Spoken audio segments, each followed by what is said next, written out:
বাংলা বছরের নতুন সকাল, নতুন সূর্যের আলোয় শুরু হয় এক অন্যরকম গল্প।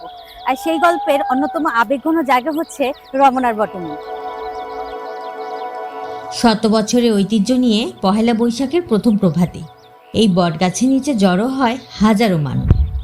গেয়ে ওঠে, এসো হে বৈশাখ, এসো এসো।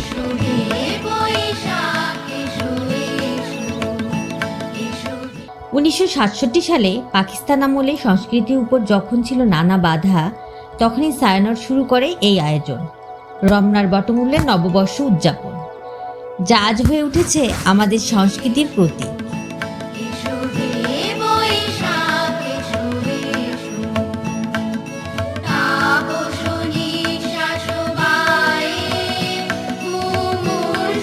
এই বটগাছ শুধু একটি গাছ নয়, এটা আমাদের ইতিহাস, ঐতিহ্য আর সাহসের প্রতীক, যেখানে ধর্ম বর্ণ ভুলে সবাই মিলে উদযাপন করে নতুন বছর।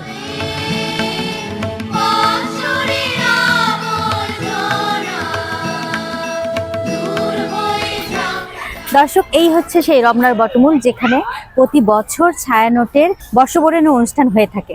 প্রতি বছর ছায়ানট তার নিজস্ব শিল্পীবৃন্দ দিয়ে এই অনুষ্ঠানটা করে থাকে। রমনার বটমূল আমাদের ইতিহাস, ঐতিহ্য ও সংস্কৃতিকে ধারণ করে। এটি আমাদের আত্মার সাথে মিশে আছে। বাজে রে বাজে ঢোলার ঢাক, এলো রে পহেলা বৈশাখ। বাজে রে বাজে ঢোলার ঢাক, এলো রে পহেলা বৈশাখ। আজ কৃষ্ণ চূড়ার ডালে ঢেকেছে লালে লালে, সেই রং হৃদয়ে ছড়া। লাল সাদা শাড়ি, পাঞ্জাবি, আলতা আর ফুলের গন্ধে ভরে ওঠে চারপাশ। মনে হয় এই তো আমার বাংলাদেশ।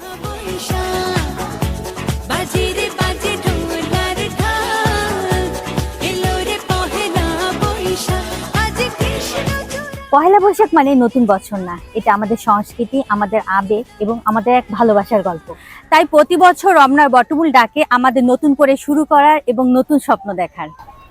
শুভ নববর্ষ। রমনার বটমূলে কথা হবে প্রাণ খুলে, জানিয়ে দিলাম আমি তোমাকে।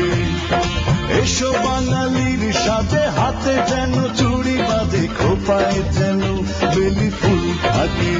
দেখা হবে রে হবে, দেখা হবে রে হবে, দেখা হবেই হবে পহেলা বৈশাখে। দেখা হবে রে হবে, দেখা হবে রে হবে, দেখা হবেই